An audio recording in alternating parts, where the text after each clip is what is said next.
mutum da aljan soyayya ce, soyayya ce a tsakani, a tsakani,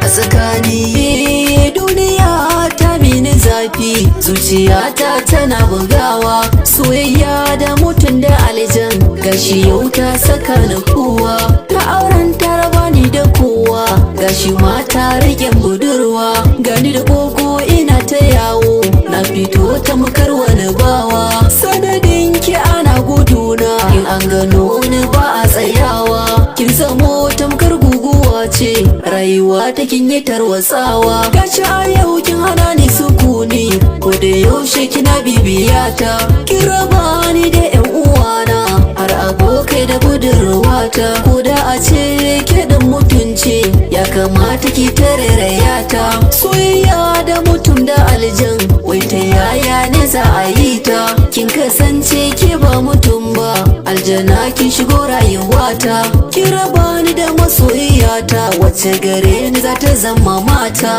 wayo Allah duniyar nai in ba hasina ba za na barta, kin baza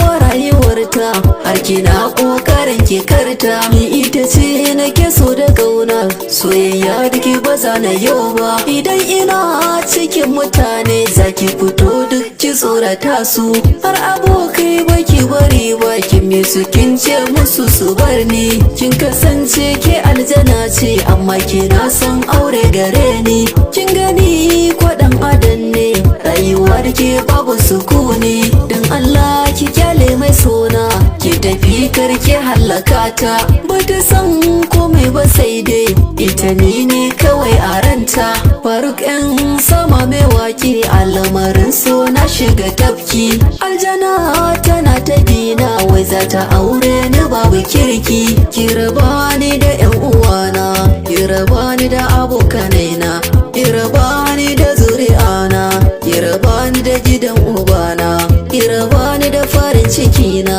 ki raba ni da budurwata, ya kika so in yi wayaya ne zan yi aure da ke ba za na iya ba, gani mutum ke kuma aljanna ce ke ba mutum ba bare mu zauna, gashi kure ina gani ke kika farkar da jama'a duk suna guduna, wayo ni raina da mutuwa ma zane da ma ya fi min raina, kin sa ne bakin jini wa zai bani magani ki shigo mini rayuwa na, duk abin da zaki min Allah zai fitar da ni da ganin ki a idona, kuka dare da safiya rana har da yammaci ba farin ciki a idona, gani ina ta garari ko aina cikin gari an gano na ana guduna, aljanna kike ba